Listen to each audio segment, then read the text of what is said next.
পৃথিবীকে আলোকিত হয়ে নিজে তুমি আলোকিত করো পৃথিবীকে।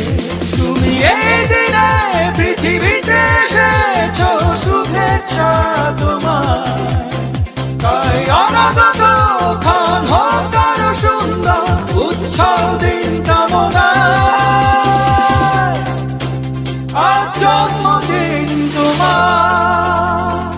আজকের আকাশে অনেক তারা, দিন ছিল সূর্যে ভরা। আজকের যোজনা